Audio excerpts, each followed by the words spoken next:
네, 안녕하세요. 자, 오늘 5월 30 재산세 마지막 10강 22문제 오늘 마무리합니다. 그리고 주말 잘 보내시고 다음 주 그러니까 6월 1일 2일이죠. 월요일 6월 2일부터 이제 국세로 들어갑니다. 자, 오늘 지방세법 재산세 마무리하는데 재산세 부과 징수 절차는 시험에서 매번 언급이 되고 중요한 부분이니까 마무리 한번 점검한다는 측면에서 이론 점검하고 해설 강의 들어갈 거니까 먼저 한번 점검해 보죠. 재산세 납세 절차 그러면 첫 번째 납세지가 나오죠. 여러분 모든 세금은 납세지가 있어요. 납세지의 원래의 뜻이 뭐예요? 납세 의무자가 납세 의무를 이행할 장소, 이걸 법으로 규정하고 있죠. 그래서 크게 둘로 나눠서 취득세, 등록면허세, 재산세는 물건에 부과하는 물세죠.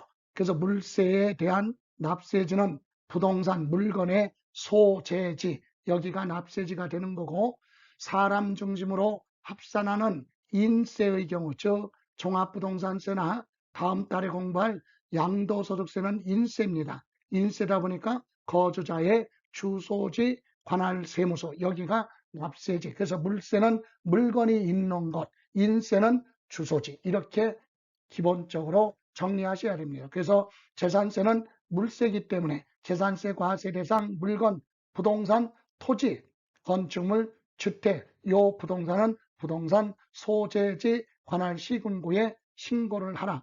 장소, 이를테면 과세 기준일 이전에 부동산 매매가 이루어졌는데 상대방에서 소유권 이전 등기 안 해갔어요. 또는 종중재산인데 개인의 이름으로 등기가 되어 있습니다. 이런 경우 등은 또 재산의 소유자가 사망했는데 상속인이 상속 등기를 안 했어요. 그럼 주된 상속자는 신고해야 됩니다. 언제냐?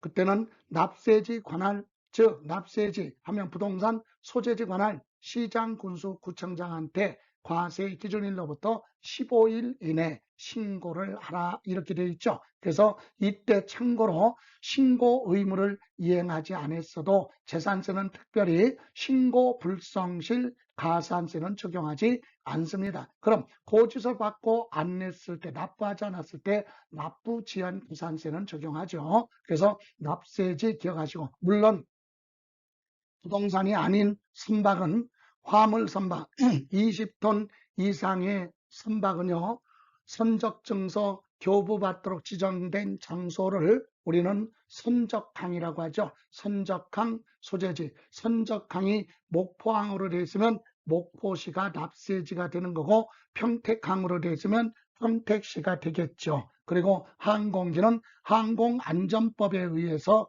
머무르는 장소, 정치장, 소재지, 이렇게 됩니다. 그러나 참고로 부동산은 꼭 기억하시라는 거, 부동산 소재지 관할 시군구를 납세지로 하겠다라고 하는 내용이고요.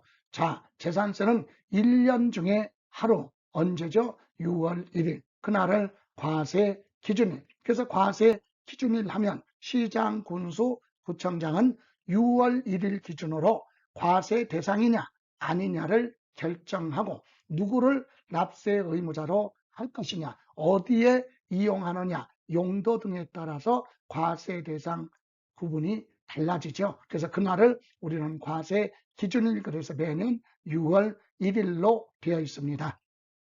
그러면 시장, 군수, 구청장은 6월 1일 기준으로 재산세, 과세표준과세액을 결정을 해서 납세 의무자한테 고지서 발급하죠. 그걸 우리는 보통 징수라고 하는데, 이때 고지서에 관련해서 기억할 거, 고지서는요, 시장, 군수, 구청장은 늦어도 납기 개시 5일 전까지, 납부기간 시작되기 5일 전까지 고지서 발급하라. 이때 고지서 한 장당 징수할 세액이 2,000원 미만, 2,000원이 안 되면 징수하지 않는다라고 하는 소액징수 면제 제도가 있죠. 2,000원도 안 되는 세금을 징수하기 위해서 고지서 발부하면 비용이 더 많이 발생하니까 실익이 없기 때문에 징수하지 않습니다. 그러면 고지서 발부할 때 토지와 일반 부동산은 틀려요. 토지분해에 대한 고지서는 관할구역에 있는 시장군수구청장은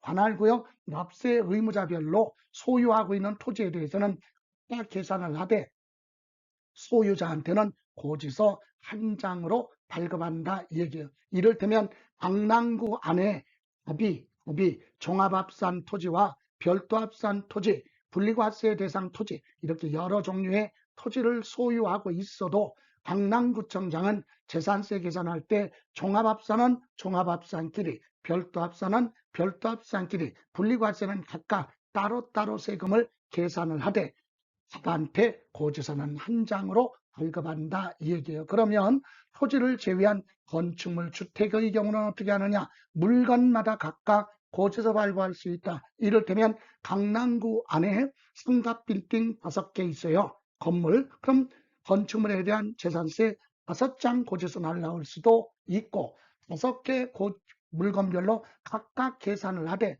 건축물, 상가 건축물 묶어서 고지서 한 장으로 발급할 수도 있다. 그러나 토지는 선택의 여지가 없이 고지서 한 장으로 발급한다는 거 꼭 기억하시고, 그러면 시장 군수가 고지서를 발급할 때는 고지서에는 납부기간이 기재되는데 이때 납부기간을 줄여서 납기라고 하는데 정기분이 있고 수시분이 있어요. 그럼 정기분은 매년 똑같습니다. 그래서 정기분은 매년 똑같은데 토지는 9월 16일부터 9월 30일까지 납부기간이 기재되어 있고, 그리고 주택은 건물하고 토지하고 통합해서 과세를 하다 보니까 주택에 대한 재산세는 부담이 크죠. 그래서 2분의 1 절반은 7월 16일부터 7월 31일까지, 나머지 절반은 9월 16일부터 9월 30일까지 고지서가 2번 나온다. 다만 이때 주택에 대한 재산세가 20만 원 이하라면 부담이 크지 않으니까 7월 16일부터 7월 31일까지 한꺼번에 부가징수할 수 있다. 물론 건축물 선박 항공기도 7월 달에 고지서 납부기간이 기재됐어요. 그러면 이때 요 납부기한 내 고지서 받고 납부를 해야 되는데 납세 의무자가 납부기한 내 납부하지 않으면 납부지연 가산세 3%가 붙어요. 그리고 끝나는 게 아니라 납부기한 지나고 1개월 지날 때마다 만분의 66, 0.66%를 60개월 초과할 수 없다. 얘기는 60개월까지 납부지연 가산세가 적용되는데 이때 1개월마다 부과하는 것은 체납된 지방세의 경우 45만 원 미만이면 만분의 66은 적용하지 않고 3%만 적용한다는 것도 참고로 기억을 하시고요. 그럼 이제 정기분은 이런데 수시분은 뭐냐? 수시분은 이 9월달, 7월달이 안 됐어도 시장군수구청장은 특별한 사유가 있을 때는 고지서 발급할 수 있다. 이게 수시부가인데 대표적인 것이 뭐냐? 장기간 휴업 또는 폐업 등으로 인해서 조세 포탈 우려가 있거나 아니면 납세자가 채무가 많아서 부동산이 경매 처분될 것 같다. 그런 정보가 있다면 7월, 9월 달 기다리지 말고 세금 부과할 수 있다. 이게 수시부과라고 합니다. 그래서 시장군수는 과세 대상 누락, 위법 또는 착오 등으로 인하여 이미 부과한 세액을 취소하거나 또는 경정, 변경할 사유가 발생했다. 또는 수시부과 사유가 발생했다면 수시부과 징수할 수 있다라고 하는 내용 참고로 기억하시고, 그럼 요 납부 기한 내 금전으로 납부하는 게 원칙이에요. 근데 일정 금액 초과할 때는 물납도 되고 그리고 분할 납부도 되고 납부 유예 제도도 인정되고 있죠. 그 중에 우리는 물납과 분할 납부는 알고 가야 된다. 여러분 재산세 물납은요, 납부할 세액이 1,000만 원을 초과하는 경우에 한해서 관할구역 안에 있는 부동산으로 물납 신청을 하면 납부기한 10일 전까지 신청서 제출하면 시장군수는 신청받은 날로부터 5일 이내 허가 여부를 결정을 해서 서면으로 된다 안 된다 결정해서 통지해 줍니다. 이때 허가가 나오면 통지받은 날로부터 10일 이내 소유권 이전에 관한 서류를 제출하면 되고, 불허가 통지가 나오면 그 통지받은 날로부터 또다시 10일 이내 관할구역에 다른 부동산으로 변경을 해서 물납 신청할 수 있죠. 그리고 이때 물납하는 부동산의 가격은 과세 기준일 현재의 시가로 평가를 합니다. 그리고 우리 세법은 물납을 하려면 물납은 납세 의무자 쪽에서는 안 좋은 부동산으로 물납하려고 하고, 과세권자는 물납하는데 물납을 받을 물건이 매매도 잘 되고 재산 가치가 있는 그런 부동산으로 희망하기 때문에 세법에는 물납을 거부할 수 있는 우리 규정이 있어요. 그래서 매매가 잘 안 되거나 재산 가치가 없는 그런 부동산은 물납을 거부할 수 있다. 그래서 지상권이나 지역권이나 저당권이 설정됐거나 토지 건물 소유자가 서로 다르거나 공동 소유했다. 공동 소유는 왜 그렇죠? 저 지분권자 전부 다 합의해야 매매가 이루어지니까 처분하는데 어려움이 많죠. 그리고 분묘기지권이 설정된 묘지 등은 물납에서 거부하겠다, 이렇게 규정이 되어 있죠. 참고로 다음 분할납부는 납부기한 내 금전 납부를 원칙으로 하는데 한꺼번에 일시에 납부할 수 없어요. 왜? 금액이 크니까. 얼마 납부할 수 있지? 250만 원 초과하는 경우에 한해서는 납부기한 경과한 날로부터 3개월까지 나눠낼 수 있는데,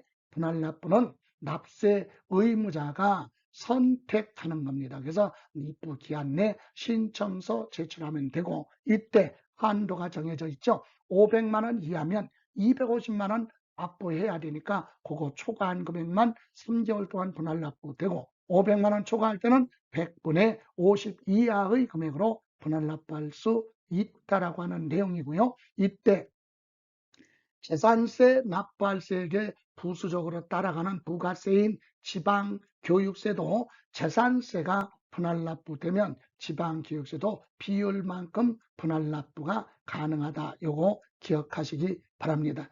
자, 이렇게 해서 우리 납부 절차에 대해서 점검해 봤고, 이 부분에 대한 기출문제 한번 다뤄봅니다. 자, 21번 문제로 갑니다. 21번 문제. 예.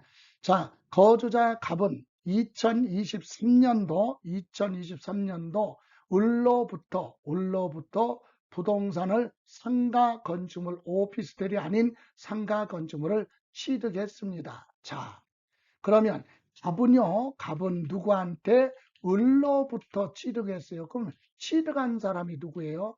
갑이 취득했어요. 언제? 2월 10일 날 취득했습니다. 그러면 2023년도 7월 달 현재 소유하고 있다. 2023년도분 갑의 재산세에 관한 설명으로 틀린 거 그랬어요. 자, 갑의 재산세 납세 의무는 2023년도 6월 1일 날, 과세 기준일 6월 1일 날이 되면 세금 내야 될 의무가 발생을 한다. 맞습니다. 또 갑의 재산세 납세 의무는 과세표준과 세액을 지방자치단체에 신고하여 확정된다. 틀렸죠. 신고 납부 조세는 납세 의무자가 신고할 때 확정되고, 과세권자가 세금 결정하는 그런 부가주의 조세 보통 징수는 과세권자가 결정할 때 확정된다. 그래서 과세표준과세액을 지방자치단체 신고가 아니라 과세권자가 뭐 할 때 결정하면 그때 확정이 됩니다. 틀렸고, 또 갑의 건축물에 대한 재산세 그랬죠. 건축물에 대한 재산세는 7월 16일부터 7월 31일까지를 납부기간으로 하고요. 갑의 재산세 납세 의무는 2021년 5월 31일까지 부과하지 않으면 소멸이 된다. 그러면 맞습니다. 왜? 여러분, 제척기간이 있죠. 제척기간은 언제부터 시작하느냐? 과세 기준이래요. 재산세, 종합부동산세 제척기간은 6월 1일부터 시작을 해서, 제척기간이 뭐예요? 세금을 내라 할 수 있는 법적 기간, 그게 제척기간이 5년이잖아요. 5년까지 부과하지 않고 지나면 납세 의무가 소멸됩니다. 그러면 2023년도 재산세는 1번에 6월 1일 날 납세 의무가 성립했으니까 6월 1일부터 5년이에요. 그러면 언제? 2028년 5월 31일까지 부과를 해야 되는데 부과하지 않았다. 그럼 납세 의무가 소멸된다. 있습니다. 왜 재산세 납부할 세액이 1,000만 원을 초과하는 경우는 물납 신청이 가능하다. 맞죠? 예, 이렇게 해서 틀린 건 2번에서 틀렸습니다. 예. 이번에는 22번 작년에 35회 때 출제된 거죠. 재산세에 관한 설명으로 옳은 거 주어진 조건 외에 고려하지 않는다. 지문 외에 생각하지 말아라.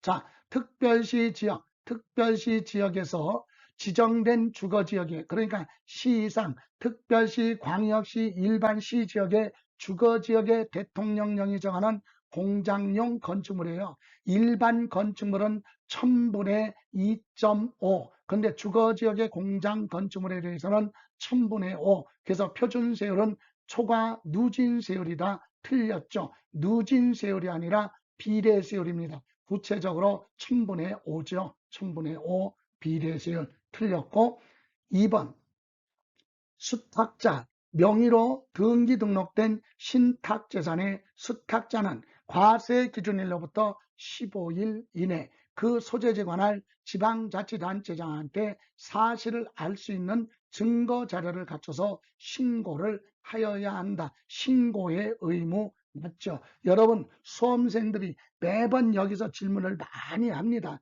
아니 신탁재산은 위탁자가 납세 의무자인데 왜 수탁자가 신고를 해야 돼? 납세 의무가 없는데 예, 납세 의무자라고 해서 신고하라는 게 아니라 수탁자는요 본인의 고유재산도 있고 고객이 맡겨놓은 신탁재산도 있는데 그걸 구분해서 신고해야지. 신고 안 하면 수탁자 개인재산으로 보고 쳐서 재산세가 부과될 수 있기 때문에 그런 불이익을 당하지 않으려면 수탁자는 신고해야 돼요. 과세 기준일로부터 15일 이내 뭐라고 내 이름으로 등기된 것 중에서 요거는 신탁재산이고 요거는 내 개인재산입니다 라고 증거자료 갖춰서 신고하도록 되어 있다 있습니다.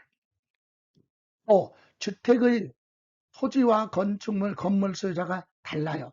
주택, 건물 소유자 따로, 토지 소유자 따로 되어 있다. 그럴 때 주택의 토지, 건물 가액을 소유자별로 구분하여 과세 표준의 세율 적용한다. 틀렸죠? 예.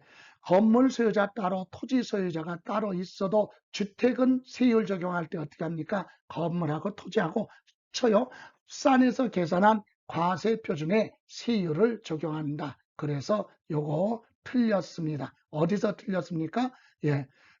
주택의 토지와 건물 가액을 각각이 아니라 합산하여 계산한 과세표준. 주택은 항상 건물하고 토지하고 합쳐서 과세표준 계산한 틀렸고 4번 주택의 재산세로 해당 연도 부과세액이 20만 원 이하인 경우는 부담이 크지 않으니까 7월 16일부터 7월 31일까지 한꺼번에 부가징수할 수 있다. 여기서 한꺼번에 부가징수하는 건 맞는데 기간이 틀렸죠. 7월 달이에요. 7월 16일부터 7월 31일까지 한꺼번에 부가징수합니다.